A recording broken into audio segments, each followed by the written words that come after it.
अस्सलाम वालेकुम।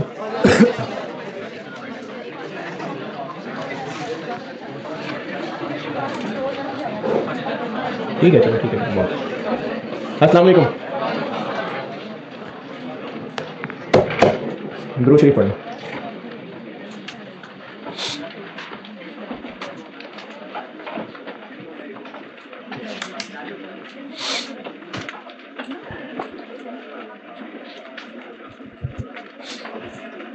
कल जो सवाल किया था स्प्रिंग 16, उसमें एक स्टूडेंट ने पूछी थी एक बात, तो मैं आपको भी बता देता हूँ, हो सकता है आप में से भी कुछ सोच रहा हो वैसे, कि जो मटेरियल सी था उसको 10 रुपए सेविंग दफनाने का खर्चा हमने रेलिवेंट लिया था।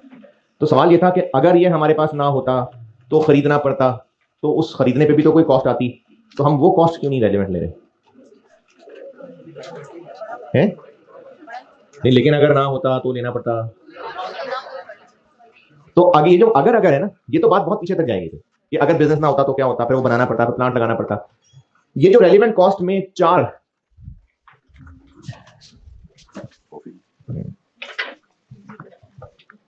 ये जो मैंने आपको चार सुनहरी बातें बताई थी, इनमें से दो तो नॉर्मली मसला नहीं करती कि इस जॉब की वजह से जो इनफ्लो होगा, इस जॉब की वजह से जो आउटफ्लो होगा, ये दो ज्यादातर तंग नहीं करती।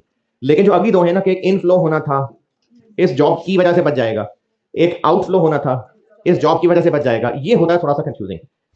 तो इसमें ना आपने सोचना ऐसे है कि हम इस डिसीजन करते हुए जहां खड़े हैं, अब या तो यहां से आगे हाँ है या ना है, जहां अभी इस वक्त मौजूद हैं, ये जॉब ना हुई तो क्या होगा, और अब ये जॉब कर लेंगे तो क्या होगा।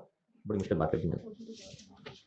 हमने कुछ 2 साल पहले जाके नहीं सोचना कि अगर मटेरियल सी भी ना पड़ा होता तो क्या होता, अगर तब 10 साल पहले बिल्डिंग ना ली होती तो क्या होता। हमने ये सोचना है जस्ट जहां डिसीजन मेकिंग पॉइंट है, हम जहां खड़े हैं ना, हम खड़े हैं कि इस प्रपोजल को हाँ कहना है या ना कहना है, उस वक्त खड़े होकर सोचना है कि उस वक्त बिजनेस की क्या पोजीशन है। यहां से अगर इसको ना करें तो किधर को निकलने वाले थे हम, और अगर हाँ कर दें तो किधर को जाने वाले, तो कंपैरिजन करके पता चलेगा कि इस जॉब की वजह से क्या हो रहा है। मुझे मजा नहीं आ रहा, मैं शायद सही समझा नहीं पा रहा। ये फैसला करते हुए कि इस जॉब की वजह से क्या हो रहा है, तो आपको अपनी सोच रखनी पड़ेगी कि जिस पॉइंट पे हम खड़े हैं वो सिर्फ डिसीजन का ही पॉइंट है। वहां से ऑनवर्ड सोचना है कि अगर ये डिसीजन ना हुआ तो हम किधर को निकलेंगे, और अगर डिसीजन हुआ तो किधर को जाएंगे। इनके कंपैरिजन से पता चलेगा कि क्या होता और क्या ना होता, और क्या ना हो सका और क्या होना चाहिए था वो क्यों नहीं हुआ। ये चीजें सोचते हुए हमें उस पॉइंट पे खड़े होकर सोचना पड़ेगा। बहरहाल चलें, अभी मैं सवाल कराने लगा हूं, इसमें ये चीज फिर डिस्कस हो जाएगी। सवाल बहुत जबरदस्त है, आपको सवाल देकर डर भी लगेगा और ये भी लगेगा कि ये सवाल पेपर में आता तो हम कैसे करते, तो चलो ना करते, लेकिन ये अब तो सीख लिया ना, तो इसलिए इस सवाल में बहुत कुछ ऐसा लर्न करेंगे कि वो अगले सवालों में कहीं ना कहीं टेस्ट हो सकता है। तो ये अच्छा सवाल है बहुत। स्प्रिंग 20 अटेम्प्ट का सवाल है, स्प्रिंग 20 रिंग लिमिटेड के नाम का 20 नंबर का सवाल है, लेकिन कॉन्सेप्चुअली बहुत अच्छा है। अच्छा, एक कॉमन सेंस अज्यूम करूं कि ना करूं, ना करूं ना, अगर हमें एक ही काम करवाने के मल्टीपल ऑप्शंस अवेलेबल हैं, यानी हम ये काम फलानी लेबर से भी करवा सकते हैं, फलानी लेबर से भी करवा सकते हैं, तो किससे करवाएंगे? हाँ, तो बस ठीक है, ये अजम्पशन सही है मेरी, ठीक है, तो आम सी बात है। स्प्रिंग 20 रिंग लिमिटेड के नाम का सवाल है, अच्छा है कॉन्सेप्ट के एतबार से, पढ़ लीजिए, मैं करता हूं बोर्ड पे, पढ़ सारा लें, हौसले से पढ़ लें सारा, मैं फिर बोर्ड पे करता हूं।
क्या जी?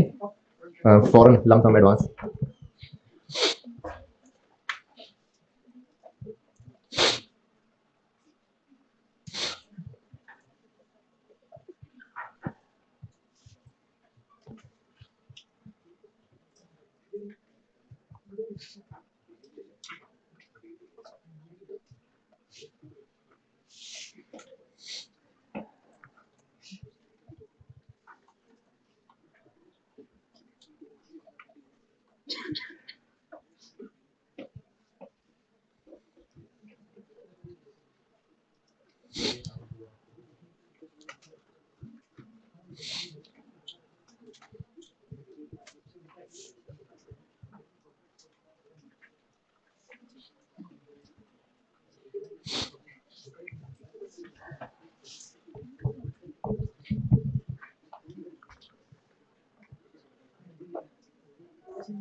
हाँ जी, पढ़ लिया, पढ़ते जा रहे होंगे, निकलता भी जा रहा होगा साथ साथ।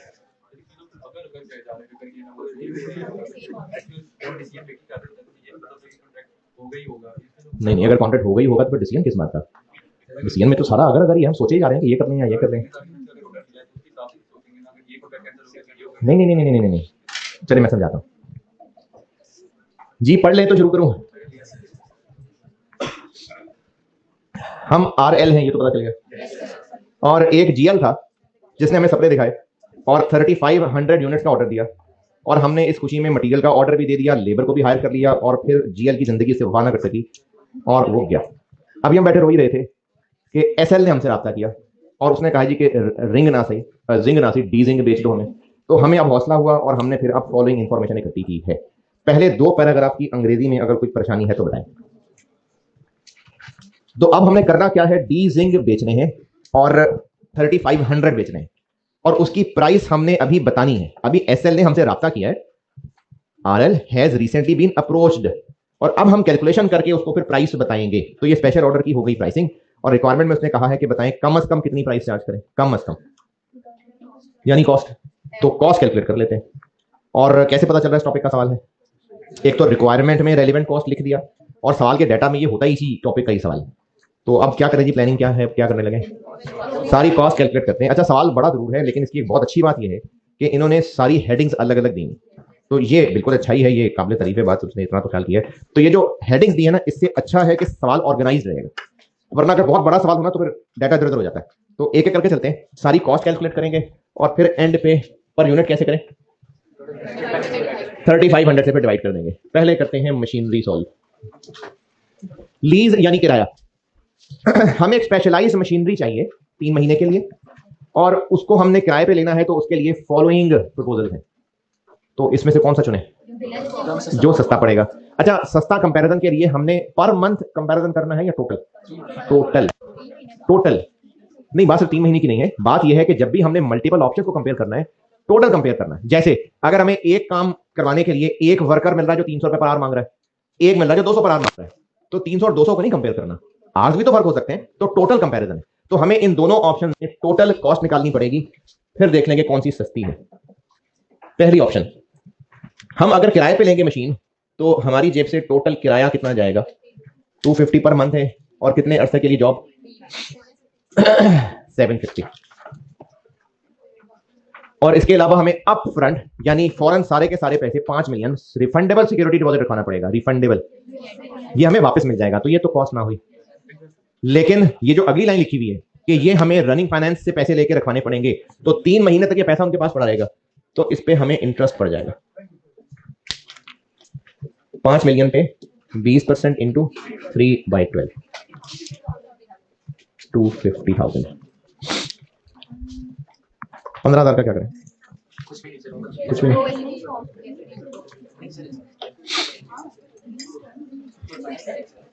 कुछ भी नहीं करेंगे, माइनस कर दें। हाँ, तो हम, अच्छा ये वर्ड मैं आपको बता दूं, लीज का मतलब है किराए पे लेना, लेसी लेसी जिसने किराए पे लिया हुआ है, और लेसर जिसने किराए पे देना। तो 15,000 का क्या कर रहे हैं? तो फिर कुछ ना करें, माइनस कर दें, ठीक है, और माइनस कर दें, कुछ भी नहीं करें, कुछ भी नहीं करेंगे, कुछ भी नहीं करेंगे। हाँ, ये पहाड़ी इलाके के बच्चे मौजूद है ना, आवाज ठीक आ रही है? और ये ज़ेरे ज़मीन मखलूक, आवाज आ रही है बेटे? ठीक। इस 15,000 का कुछ भी नहीं करेंगे। अच्छा, जिनको लग रहा है कि कुछ करना चाहिए, तो मेरे ख्याल में शायद उनको ये फील हो रहा होगा कि 15,000 रुपए का एक खर्चा होना था जो नहीं होगा, तो वो सेविंग आ जाएगी। अच्छा, जिनको लग रहा था कि इसका कुछ भी नहीं करना, तो पहले उनको थोड़ा सा और छेड़ने की कोशिश करते हैं। ये 15,000 हमारी जेब से जाना था, तो अब वो हमारी जेब से नहीं जाएगा, तो सेविंग नहीं हो जाएगी। हमारी जेब से क्यों जाना था? मशीन हमने यूज करनी है, मेंटेनेंस हमने देनी है, तो अच्छा पॉइंट 2 में तो देनी होगी हमने मेंटेनेंस। हाँ जी, तो भी नहीं हो रहा। अच्छा, वैसे किसी एक दो को तो मुझे आवाज आई गई है, ये 15,000 यहाँ पर एज अ सेविंग आनी चाहिए, ये किसी किसी को लग रहा है, थोड़ा थोड़ा लग रहा है ना? हम ऐसा करते हैं, मशीन खरीद लेते हैं, 10 मिलियन की खरीद लेते हैं, और चले रहने से नहीं खरीदते, 10 मिलियन बच गए हैं, चले एक फैक्ट्री लगा लेते हैं, चलो रहने दो, पैसे बच गए। इस तरह तो नहीं है सेविंग। ये जो सेविंग पहचानना है ना, वो सेविंग ये है, जो भी मैंने सवाल से पहले बात समझाने की कोशिश की थी, कि हम जहां खड़े हैं वहां खड़े होकर सोचे कि अगर ये जॉब ना होती तो क्या ये 15,000 पढ़ने वाला था, और इस जॉब की वजह से बचेगा, नहीं पढ़ने वाला था, तो फिर ये नहीं है सेविंग। सेविंग वो होगी जो अगर ये जॉब ना हुई तो खर्च होगा, इस जॉब की वजह से बचेगा, तो सेविंग लेने। तो ये 15,000 तो नहीं पढ़ना, हमने तो ये काम छोड़ देना होता, फिर कौन सा 15,000? तो इसलिए ये 15,000 सेविंग नहीं है। ऑप्शन 2 क्या है? ऑप्शन 2, एक तो ये कि हमें किराया 6 महीने का देना पड़ेगा। उसने कहा कि 6 महीने से कम तो मैं किराए पे नहीं देता, 160 इंटू 6, 960। फिर इसके अलावा हमें इसकी मेंटेनेंस पे भी खुद खर्चा करना पड़ेगा, कितना? 20,000, लेकिन यूज करेंगे तो करेंगे 3 महीने, 60। अच्छा, ये 3 महीने कहां से आए? ये इस सारी इंफॉर्मेशन से ना ऊपर लिखा हुआ है कि ये काम हम 3 महीने में पूरा करने वाले हैं। तो हम मशीन किराए पे लेंगे कहां से?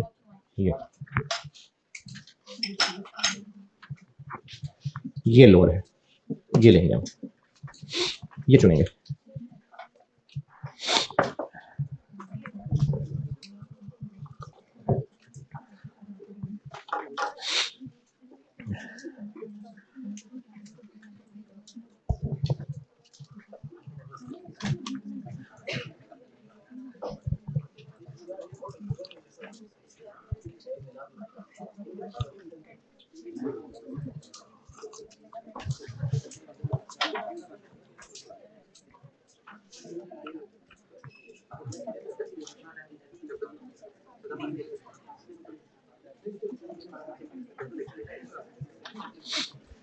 Machinery done. डायरेक्ट मटेरियल,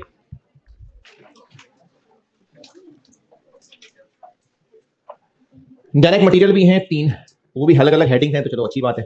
एक क्या है? AA2।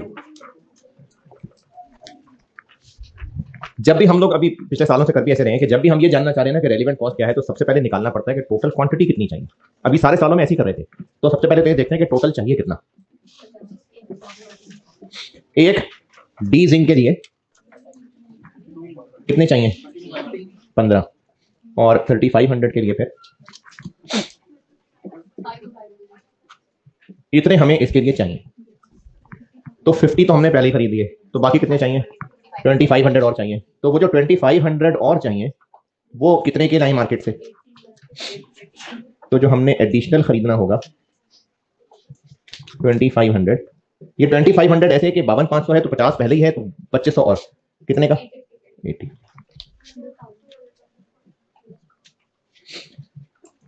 अच्छा जी, अब 2 मिनट की खामोशी। सब लोग ट्राई करें, यहां पर और क्या लिखूंगा, सब ट्राई जरूर करें। सब लोग कैलकुलेट करके देखें, ढूंढें, गौर करें अंग्रेजी पे और बताएं यहां मैंने कुछ और लिखना है या बस यही खत्म।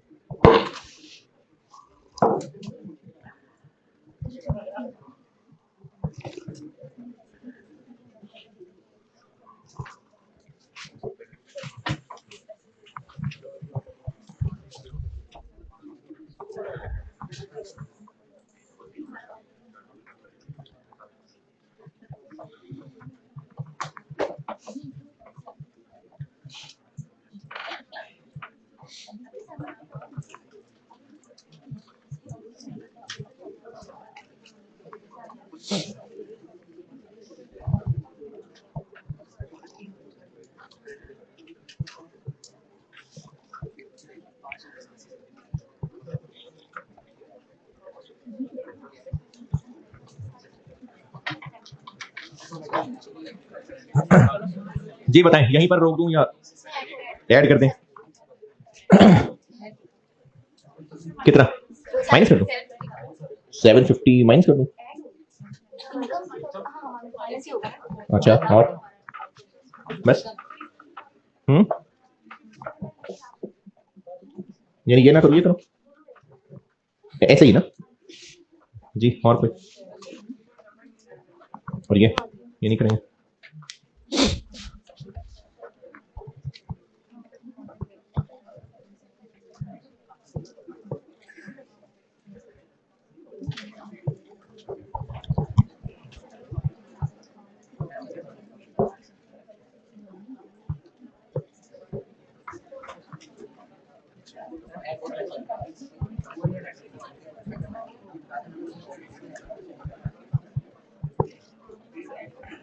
बस 3-4 घूम तक और गौर कर रहे हैं।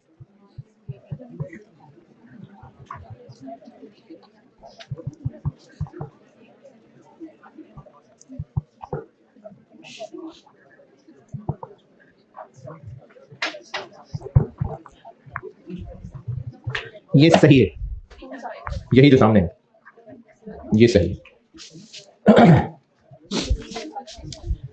जो बाकी 50,000 है वो हम खरीद चुके नहीं, ऑर्डर प्लेस किया हुआ है। और अगर ये जॉब ना होती तो हम क्या करने वाले थे? हम ऑर्डर कैंसिल करने वाले थे। क्यों ऑर्डर कैंसिल करने वाले थे? क्योंकि हमारे काम का है ही नहीं। हमने कौन से 50,000 यूनिट्स लेके तो वो जीएल की कवर पे लगाने थे। अब हम ऑर्डर कैंसिल करने वाले थे, तो जब ऑर्डर कैंसिल करने वाले थे तो इसका मतलब हम पेनल्टी देने वाले थे। इस जॉब की वजह से वो पेनल्टी सेव हो जाएगी।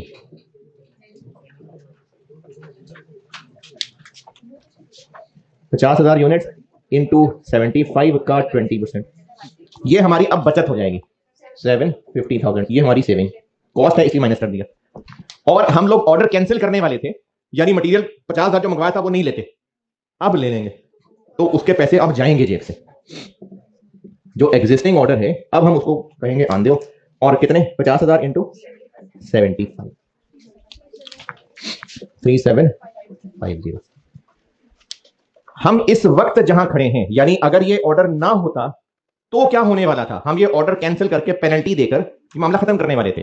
इस जॉब की वजह से वो पेनल्टी देना बच जाएगा, लेकिन ऑर्डर पूरा करना पड़ेगा, तो 50,000 यूनिट हम मंगवा के पैसे देने पड़ेंगे। तो इस जॉब की वजह से इतने पैसे बचेंगे और इतने जेब से जाएंगे। अगर ये जॉब ना होती तो क्या होता? हम इतने पैसे पे करके बस मामला खत्म कर देते।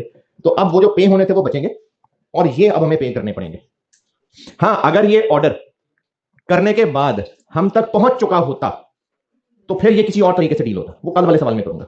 ये हम तक पहुंचा नहीं था, ये पहुंचना है जाके मार्च में, तो हम यकीनन ये कैंसिल करने वाले थे पेनल्टी देके, तो वो पेनल्टी बचेगी और ये अब हम मंगवाएंगे तो पैसे देंगे। तो AA2 की रेलिवेंट कॉस्ट बन गई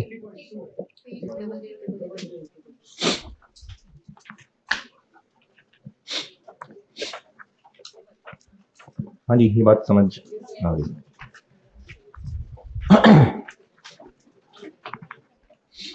पूरे सेशन में नीचे वाले रूम में से किसी ने सवाल ही नहीं पूछा बेटे कभी। किसी को कुछ नहीं पूछना? अच्छा, कुछ रिपीटर जरूर है, सारे तो रिपीटर नहीं है। किसी को कुछ नहीं पूछना सच्ची? चलो ठीक है, शाबाश, सही।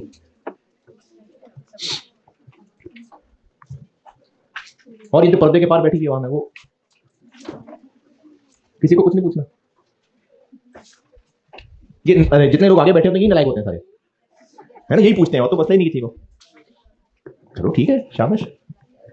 और कौन सा मटीरियल है? A78। A78 टोटल कितना चाहिए?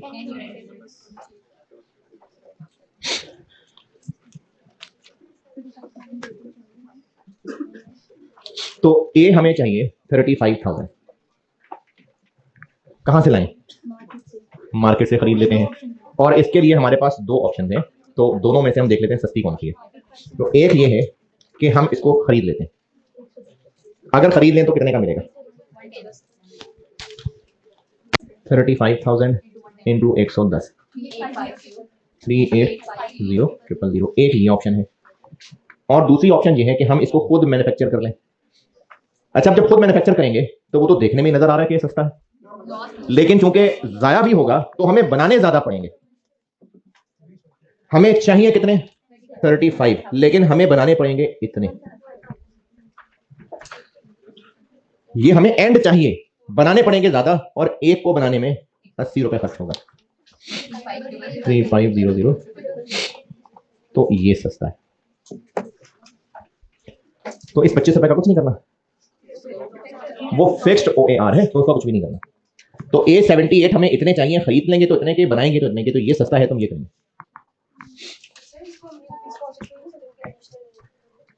एडिशनल होती है ना, तो वो टोटल होती है।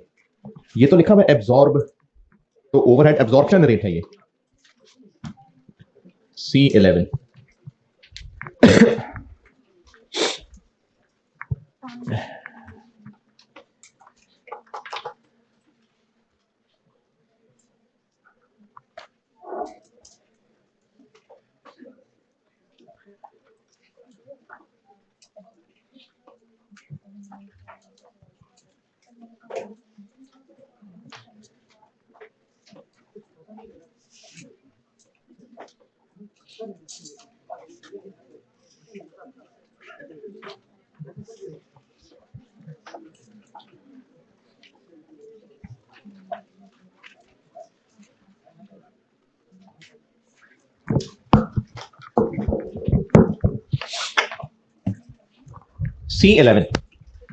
C11 टोटल चाहिए कितने? 5 इंटू 35, 17500 चाहिए। ये हम खरीद भी सकते हैं, और हमारे पास कुछ D50 पड़े हुए, उनसे भी काम चला सकते हैं। तो फिर हमें देखना पड़ेगा कि सस्ता कौन सा है। D50 पड़े कितने हुए? 5000। और एक D50 से कितने C11 बनेंगे? एक D50 से कितने C11? ऐसी कहीं कोई कैलकुलेशन बताइए, तो बस फिर एक से एक ही बनेगा। तो 5000 की तो फिर चले ऑप्शन है, बाकी 12500 तो खरीदने ही पड़ेंगे। तो टोटल कॉस्ट में जो हमें एक्स्ट्रा 12500 चाहिए वो तो चाहिए ही चाहिए।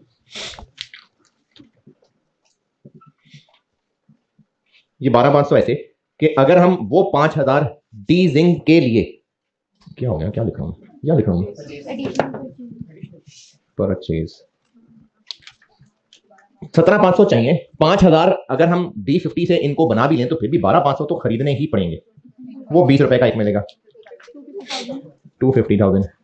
रही बात उन पड़े हुए की, वो चेक कर लेते हैं कि सस्ता है कि महंगा है। अगर D50 से काम चलाया तो D50 से काम चलाने के लिए D50 को C11 बनाना पड़ेगा। कितना खर्चा होगा? 15। हमें इस पे 15 रुपए खर्च करने पड़ेंगे।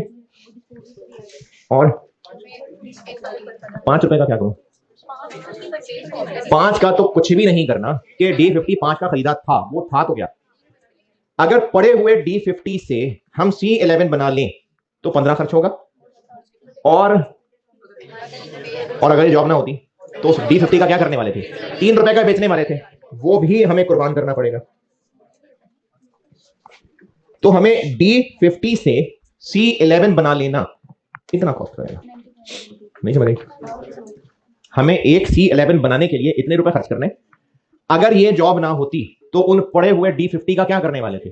3 रुपए का ना, तो वो कुर्बान करना पड़ेगा, वो भी साथ एक कॉस्ट बन गई। तो हमें 18 रुपए पड़ेंगे एक D50 से C11 बनाने के लिए।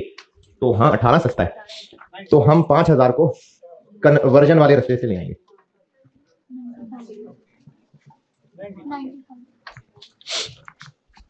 90,000 340।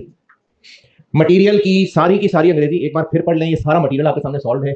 ये यहां से वहां तक ये स्क्रीन में आएगा, यहां से आगे।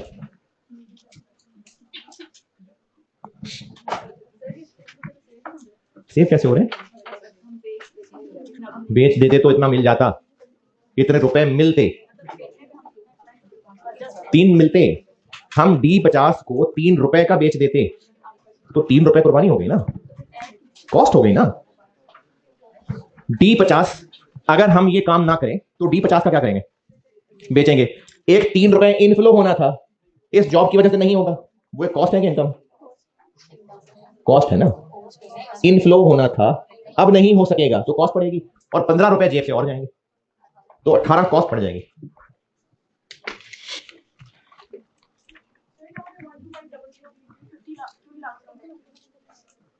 नहीं, ये कैसे पता कि D50 और मिल रहा है मार्केट से? ये तो C11 का है, मार्केट से इतने का मिलता है। D50 पता नहीं मिलता है और क्या नहीं मिलता, तभी तो उसने कहा 5000 पहले पड़े हुए थे। अगर आप ये अज्यूम करें कि D50 हम मार्केट से और ले आएंगे, तो जब मार्केट से और ले आएंगे तो फिर तो 20 रुपए पे बात आ जाएगी। 5 का और लाएंगे, 15 खर्च करके C11 बनाएंगे, तो वो तो 20 ही कॉस्ट किया करेगा जी।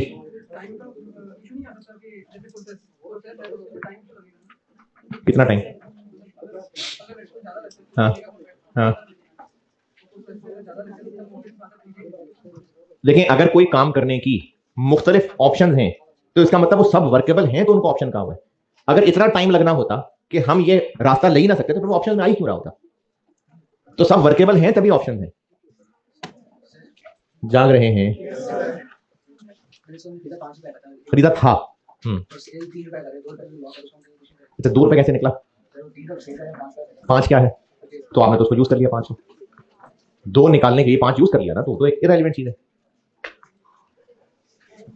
अच्छा, ये वो कल वाले सवाल के बारे में ना, ये ऑनलाइन में एक बच्चे ने सवाल पूछा था कि वो 20,000 रुपए जो आखिरी पॉइंट दिया हुआ था उसको रेलिवेंट क्यों नहीं लिया था? जो खर्चा हो चुका है पास्ट, वो कभी भी रेलिवेंट नहीं है क्योंकि वो हो चुका हुआ है, तो इसलिए उस 20,000 का कुछ भी नहीं किया था। हाँ भाई, डायरेक्ट मटेरियल, अभी तो और बड़ी कहानी आगे, लेबर लर्निंग कर्व भी चलना है।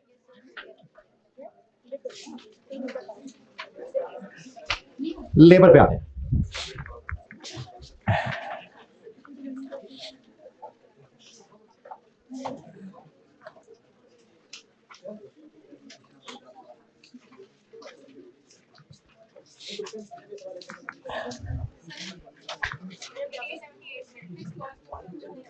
क्योंकि वो 25 रुपए फिक्स्ड OAR है, वो एब्जॉर्प्शन रेट है। तो फिक्स्ड OAR वो होता है जो वैसे भी फिक्स खर्चे होने थे, उनको सिर्फ बस आर किया होता है ताकि एब्जॉर्ब कर सकें बाकी प्रोडक्ट्स में। कैसे पता नहीं होना था? हाँ, नहीं, A78 को बनाने के लिए नहीं हो रहा है। अच्छा, फिक्स OAR 25 रुपए निकला कैसे होगा? साल के शुरू में बजटेड फिक्स्ड ओवरहेड सोचे होंगे, उनको बजटेड यूनिट्स से डिवाइड किया होगा, तो वो साल के शुरू में 25 रुपए निकालते हुए ये सारा कुछ सोच लिया होगा हमने? नहीं ना, ये तो वो खर्चा है जो होना ही होना था, उसकी बेस पे OAR निकला। इसलिए फिक्स्ड OAR को रेलेवेंट खर्चा नहीं होता कि ये बिजनेस ने अपने रेगुलर खर्चों को सामने रख के कैलकुलेट किया होता है। डायरेक्ट मटेरियल आप पूछ रहे थे कुछ? 80 और 20 का कंपेयर किया। हाँ हाँ, तो फिर आपको बस कैलकुलेशन बढ़ानी पड़ेगी। हाँ कर लें, ऐसे कर लें। अच्छा, ये जो अंग्रेजी लिखी होती है ना सवाल में, अगर आपको समझ आ भी जाए मेरा सोल्यूशन, अगर तो अंग्रेजी पढ़ के तसल्ली किया करें कि अब उस अंग्रेजी का मतलब यही लग रहा है या अभी भी पता नहीं, सर्च कर रहे हैं तो कर रहे होंगे, हमें क्या पता। डायरेक्ट मटेरियल की सारी अंग्रेजी पे तसल्ली कर लें।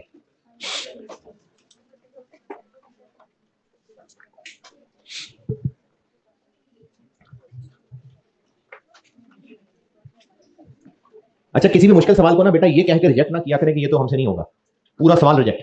इसमें कई चीजें ऐसी हैं जो मल्टीपल सवालों में आगे इस्तेमाल हुई होंगी। तो जो जितना हो रहा है उस पर सबर शुक्र किया करें। क्या इतना मुश्किल कुछ भी नहीं समझ रहा? आसान तो नहीं है, आसान है। और यही सवाल आपका होमवर्क है आज का। देख देख के लिखना नहीं है, खुद सॉल्व करना है। और सॉल्व भी करें तो याददाश्त की बेस पे नहीं, रीजन सोचें कि क्यों।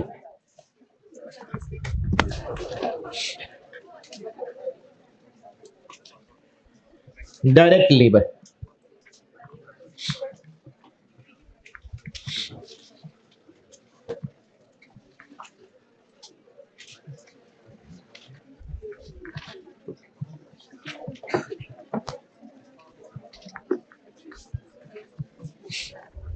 इन्वेंटरी मैनेजमेंट फिर गुलबर्ग में ही है और बाकी दिनों में भी गुलबर्ग में ही है। आज भी इधर ही है और कल परसों तरसों भी इधर ही है।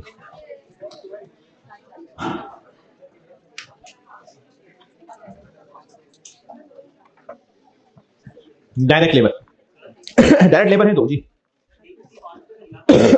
लिया था, हाँ कर दिया कब? हाँ दो कैसे निकला? किन का?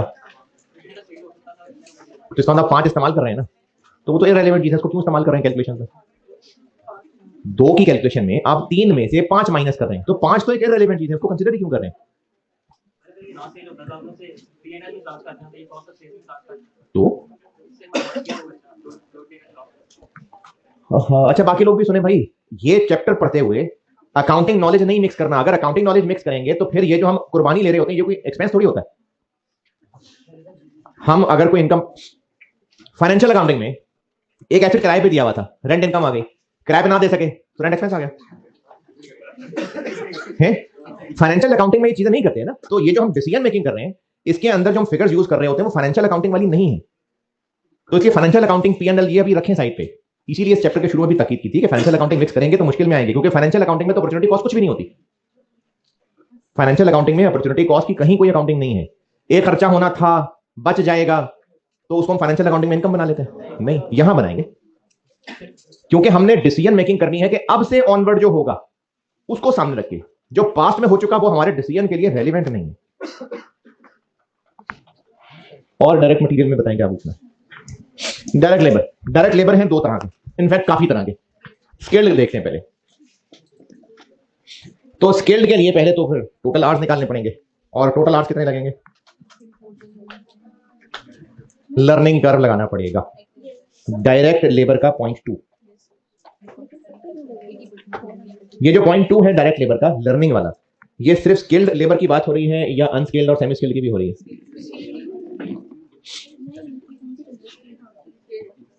ये सिर्फ स्किल्ड की होगी, तो लर्निंग कर्व सिर्फ स्किल्ड पे लगना है। तो लर्निंग कर्व लगा लेते हैं। लर्निंग कर्व में एक बार एक्स रखना होता है जो पिछले साल तक हो चुका था, वो है नहीं, तो एक एक्स रखना पड़ेगा जहां लर्निंग रुक जानी है। 4 रखेंगे तो y is equal to a 400 power point 322 255.97, और इसको कर लें 4 से मल्टीप्लाई। चलो ठीक है 4। और अब x रख लेते हैं, लर्निंग रुक रही है क्योंकि तो एक कम यानी x3। इस पे y निकलेगा 400 इंटू 3 280.82, और इसको टोटल कर लें, 3 से मल्टीप्लाई कर लें, चलो बस नहीं 8.842। ये कैलकुलेट करने के बाद यहीं से आगे चल रहा हूं, इसी से आगे चल रहा हूं, तो टोटल आवर्स लगेंगे, इसी से आगे चल रहा हूं, पहले 4 बैचेस पे 1024 प्लस अगले 6 बैचेस पे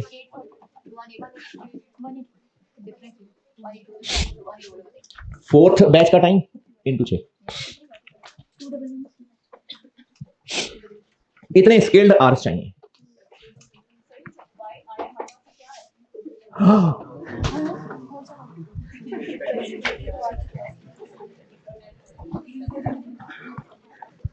ये तो टॉपिक है पूरा। लर्निंग करने वाले लेक्चर लिए आपने?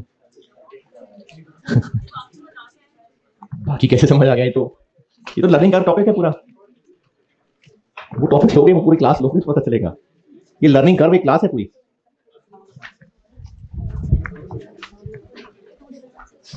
टोटल इतने आवर्स चाहिए, तो कितने रुपए पे मिल रहा है लेबर हमें? 1000। लेकिन हम चूंकि पहले ही इनको हायर कर चुके थे, तो अगर हम इस जॉब को ना करते तो 200 घंटे के तो पैसे इनको वैसे भी देने वाले थे।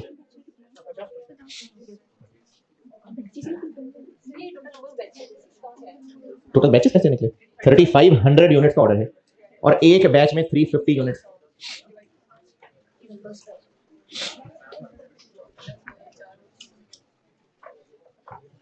हम स्किल्ड लोगों को हायर कर चुके थे और उनको हमने फारिग बैठा के भी चाय पानी तो देना ही था।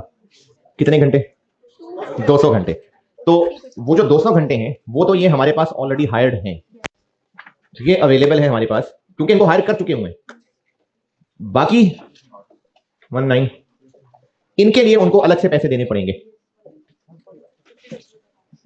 तो अब जब इसकी हम टोटल रेलिवेंट कॉस्ट निकालेंगे तो जो 200 घंटे स्पेयर अवेलेबल हैं उनकी रेलिवेंट कॉस्ट क्या? उनकी आधी है क्योंकि 50% तो उनको वैसे भी बिठा के पैसे देने ही थे। तो जो आइडल टाइम अवेलेबल है 200 घंटे, इनमें हम 1000 रुपए का 50 यानी 500 रुपए तो देने ही वाले थे, तो बाकी 500 रेलिवेंट है, 1 लाख। और जो बाकी एडिशनल काम कराएंगे उसके तो हमने उनको 1000 रुपए फिर देने ही होंगे। तो 1916 इंटू 1000 रुपए, 1916,000 2016,000, ये स्किल्ड लेबर की रेलिवेंट कॉस्ट बन गई। ये स्किल्ड लेबर का पॉइंट 1 और पॉइंट 2 ये दोनों पॉइंट्स पढ़ लें। और अगर कोई अंग्रेजी का मसला है तो बताएं जी। टोटल आवर्स क्या 6 से क्यों मल्टीप्लाई किया? नहीं लिखे हुए लर्निंग कर्व के लेक्चर है, पूरे नहीं किए लेक्चर, ये पूरे करने क्या थे?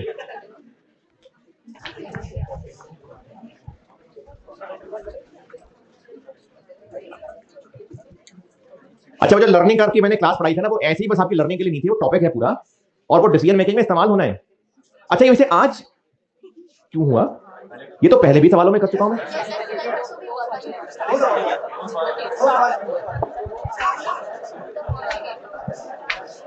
स्किल्ड लेबर,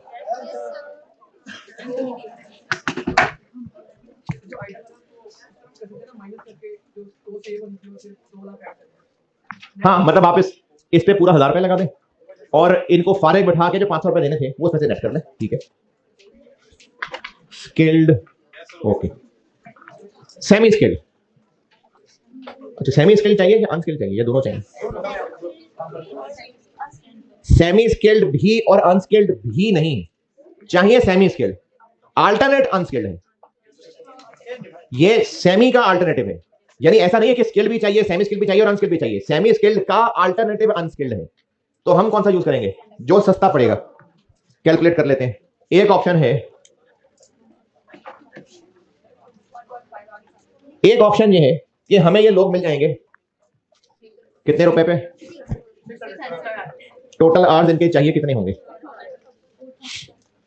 3500 इंटू 1.5, टोटल घंटे इनके चाहिए 52 और इनके पास नॉर्मल वेज रेट पे जो आवर्स अवेलेबल हैं वो 4000 है। इससे ज्यादा काम लेना हुआ तो उनको ओवर टाइम देना पड़ेगा। तो हमें इन लोगों से काम लेना कॉस्ट करेगा नॉर्मल आवर्स पे नॉर्मल वाला रेट, 4000 पे 600 और ओवर टाइम पे ओवर टाइम वाला रेट 1250 पे 900, 600 से 50% महंगा, 1125,000। तो हमें सेमी स्किल्ड लोगों से काम लेना कॉस्ट करेगा 3525।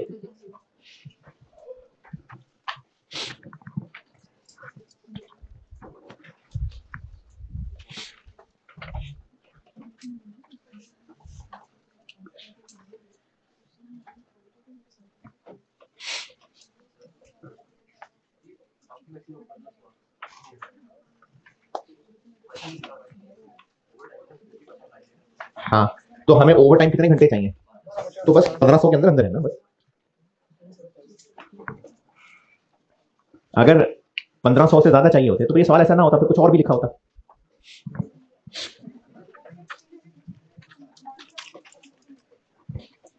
क्या क्या क्या, मुझे बात नहीं समझ आई। अरे तो वो तो हमें वैसी जबानी नजर आ रहा है ना कि ओवर टाइम नहीं, अरे नॉर्मल टाइम गुजारेंगे तो ओवर पे जाएंगे ना। ये थोड़ी कि ओवर टाइम करा लें और नॉर्मल बाद में कराएं, नॉर्मल क्रॉस होगा तो ओवर टाइम पे जाएंगे ना। अच्छा, अगर इस साल में ये लिखा होता कि इन लोगों ने कहा है कि ओवर टाइम अगर लगाएंगे तो पूरे 1500 घंटे के पैसे चाहिए हमें, तो फिर हम यहां 1250 की बजाय 1500 लेते। ये हो गया सेमी स्किल्ड लोगों से अगर काम लेना है तो। और अगर हम अल्टरनेटिवली यही काम अनस्किल्ड से लेना चाहें, ये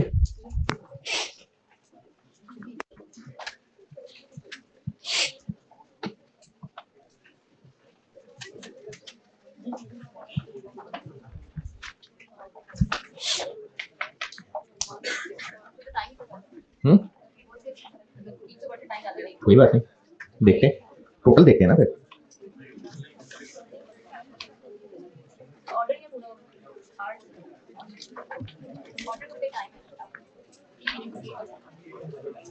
नहीं नहीं, लोग ज्यादा होंगे ना।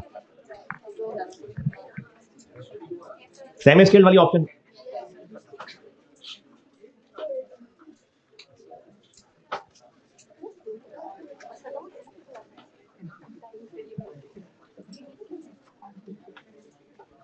एक हल हमारे पास ये भी है कि हम अनस्किल्ड लोग ले आए, और अगर अनस्किल्ड ले आए तो टोटल आवर्स वो कितने ले जाएंगे, वो 300%, यानी 3 गुना। तो 5250 का 3 गुना वो चाहे 15, इतने आवर्स ले जाएंगे, और इतने आवर्स की हमें कॉस्ट पड़ेगी 15750 200 पर आवर, 3150 000। और हमारे पास एक और हल है कि इन लोगों के साथ इनके बड़े को भी बुला ले, और वो जब इनके ऊपर ध्यान रखेगा तो फिर जो आवर्स चाहिए होंगे वो 5250 का 2.5 चाहिए होंगे, 13125। और फिर हमें इन लोगों को जो पैसे देने पड़ेंगे 13125 इंटू 200, और इनके बड़े को भी देने पड़ेंगे 3 लाख, 2925। तो ये बेहतर है, ये लो है। तो बुजुर्गों के साथ तो बरकत हो जाएगी। तो अब हमें सेमी स्किल्ड से जो काम चाहिए था, तो इन तीनों ऑप्शन में से ये सस्ती। और लास्ट वेरिएबल ओवरहेड 125 रुपए पर,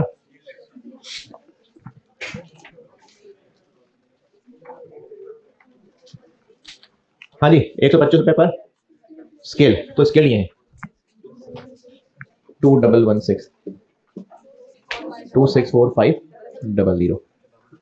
अब ये सारे कंपोनेंट्स कैलकुलेट कर लेने के बाद हम प्राइस में इन सबको जमा कर लेंगे। और शुरू से बताएं क्या क्या था। मशीनरी में 1 मिलियन, मटेरियल में AA2 था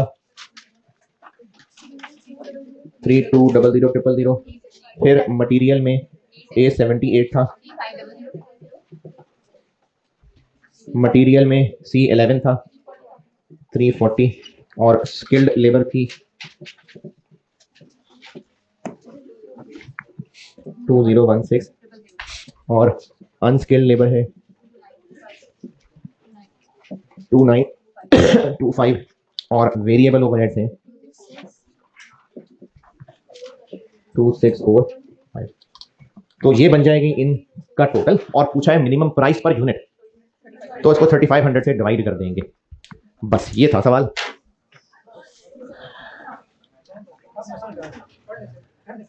और यही सवाल होगा क्या, कल एक और तगड़ा सवाल कराऊंगा, और बस फिर स्पेशल ऑर्डर बहुत है, फिर लिमिटिंग फैक्टर पे जाऊंगा। लिमिटिंग फैक्टर आसान है, लिमिटिंग फैक्टर में एक और वाई वो आसान है, वो आपको दिल तसल्ली हो जाएगी।